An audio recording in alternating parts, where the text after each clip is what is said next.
जिस पाकिस्तान ने आतंकवाद को अपना हथियार बनाया, आज वही पाकिस्तान बलूच लिबरेशन आर्मी द्वारा पाकिस्तान की लाइफ लाइन कही जाने वाली जफर एक्सप्रेस पर हमले और निर्दोष नागरिकों की हत्या से आहत है और सबक लेने को मजबूर है। पाकिस्तान में धार्मिक कट्टरता को एक हथियार के रूप में आतंकवाद को संगठित करने के लिए इस्तेमाल किया जाता रहा है, जिससे न केवल भारत बल्कि सारी दुनिया ही बहुत ज़्यादा प्रभावित है। चाहे वो तालिबान का समर्थन हो या लश्कर ए तैयबा और जैश ए मोहम्मद जैसे आतंकी संगठनों को पनाह देना हो या कश्मीर में अस्थिरता फैलाने की साजिशें हों, पाकिस्तान की यह नीति स्पष्ट रूप से उसके दोहरे चरित्र को उजागर करती है, क्योंकि उसका धर्म के प्रति सम्मान महज एक दिखावा है। इस्लाम वास्तव में जो इस्लाम की शिक्षाएं हैं वो शांति, सद्भावना और मानवता के कल्याण पर आधारित हैं, लेकिन पाकिस्तान की नीतियां इसके विपरीत विकृत मानसिकता और हिंसक विचारधारा को बढ़ावा देने में विश्वास करती हैं। अभी जो 11 मार्च की घटना हुई है, 11 मार्च को आप सभी को पता है एक ऐसी घटना हुई जिसने पाकिस्तान को खुद ही सबक लेने पर मजबूर कर दिया। दोस्तों, पाकिस्तान का एक सबसे बड़ा प्रांत है बलूचिस्तान। बलूचिस्तान में एक स्थानीय अलगाववादी संगठन है जिसका नाम है बलोच लिबरेशन आर्मी। 11 मार्च 2025 को BLA ने, जिसे हम बलोच लिबरेशन आर्मी के नाम से जानते हैं, बलोच लिबरेशन आर्मी के जवानों ने इस ट्रेन पर, जिसे हम पाकिस्तान की लाइफ लाइन कहते हैं, इस पर हमला किया और इसको हाईजैक कर लिया और इसके 400 यात्रियों को बंधक बना लिया। बलोच लिबरेशन आर्मी की प्रमुख मांगों में उसके नेताओं की रिहाई और उसके बंधकों की रिहाई शामिल है। हालांकि पाकिस्तान ने जवाबी कार्रवाई करते हुए रेस्क्यू ऑपरेशन को कंप्लीट किया, जिसमें कुछ जवान और कुछ सिविलियंस मारे गए और बदले में BLA को भी नुकसान हुआ। ऐसा कहा जाता है, अंतर्राष्ट्रीय अगर मीडिया का हवाला दें, दोनों तरफ से 33 आदमी मारे गए।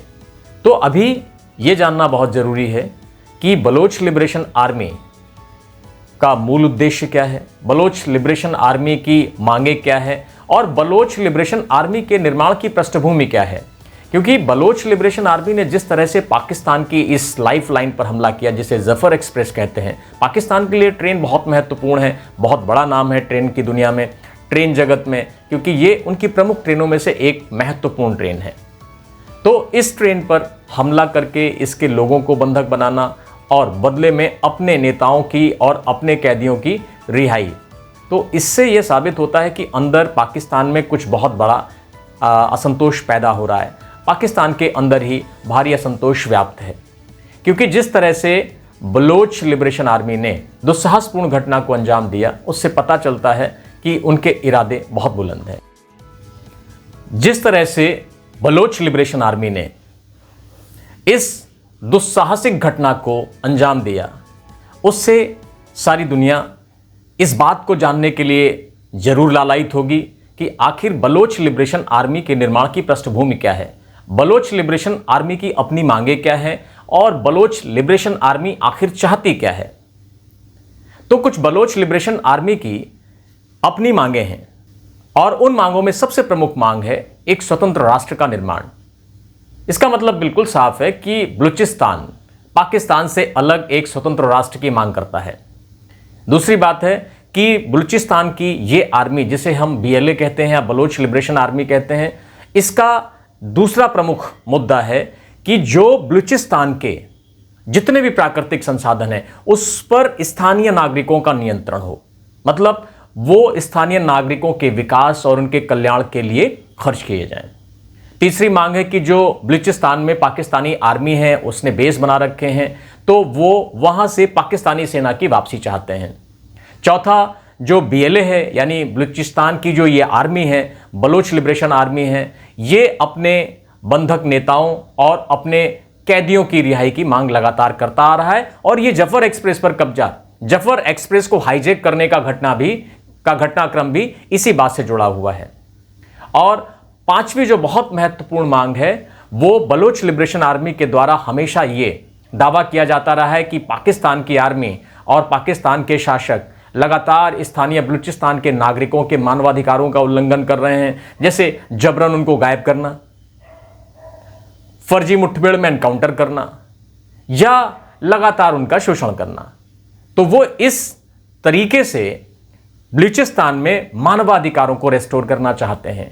तो ये जो 5 प्रमुख मांगे हैं बीएलए की, ये बीएलए की मांगें उसका आधार बनाती हैं, बलोच लिबरेशन आर्मी का संविधान भी बनाती हैं, क्योंकि इनसे पूरी बलोच लिबरेशन आर्मी के नौजवानों को संगठित करने में बलोच लिबरेशन आर्मी या बीएलए को मदद मिलती है।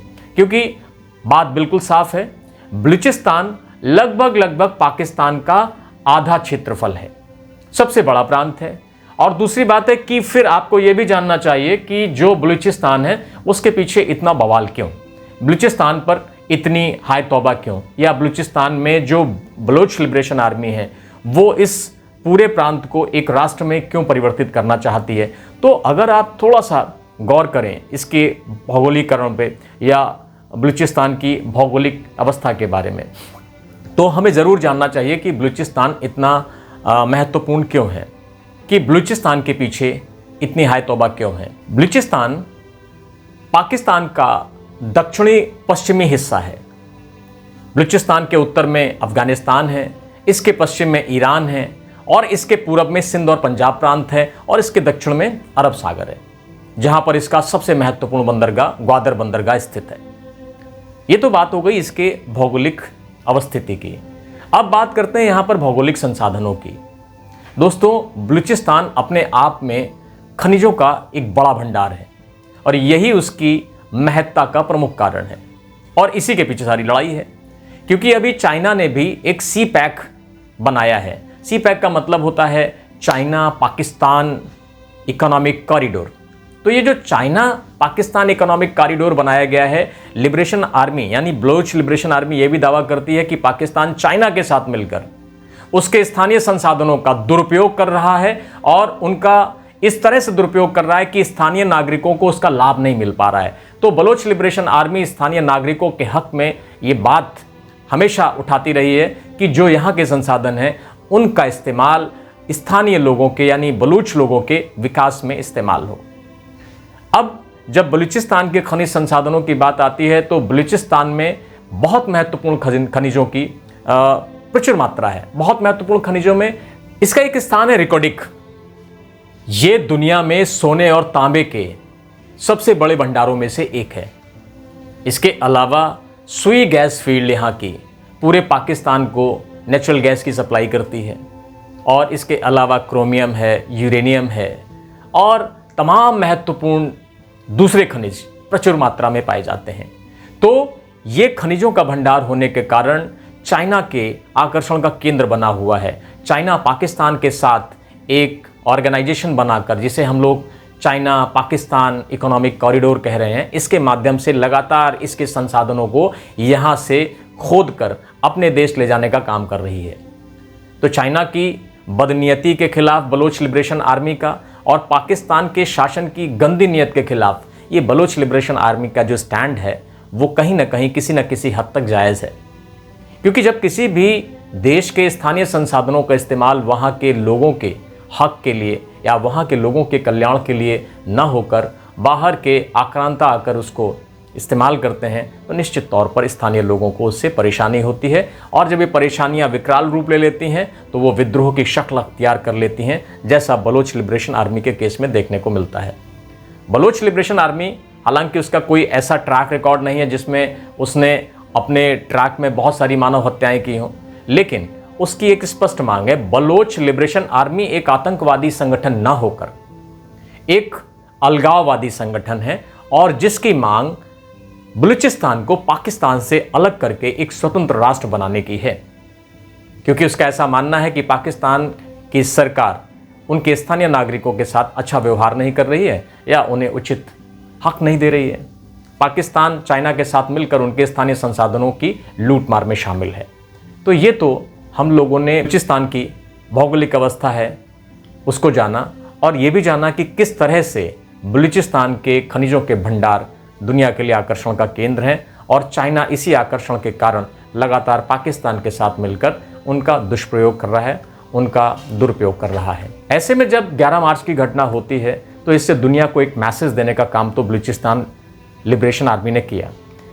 इस तरह से 11 मार्च की जो ट्रेन हाईजैक की घटना थी, उससे निश्चित तौर पर दुनिया को बलोच लिबरेशन आर्मी ने एक मैसेज देने में सफलता प्राप्त की और जो उसकी स्थानीय मांगें थीं उसको अंतर्राष्ट्रीय कम्युनिटी तक पहुंचाने का काम कर लिया। दोनों तरफ से मानव हत्याएं हुई, ह्यूमन कैजुअलिटीज़ हुई, वो एक अलग बात है। लेकिन अगर कूटनीतिक दृष्टिकोण से देखा जाए तो BLA यानी बलूचिस्तान लिबरेशन आर्मी ने या बलोच लिबरेशन आर्मी ने अपनी बात को इंटरनेशनल कम्युनिटी तक पहुंचाने का काम कर लिया है और उसे इसमें प्राप्त सफलता से उसकी आगे की राहें और मजबूत हो गई हैं। और आगे जो एडवांसमेंट आएगा तो हम लोग इस पर बात करते रहेंगे। बहुत बहुत शुक्रिया।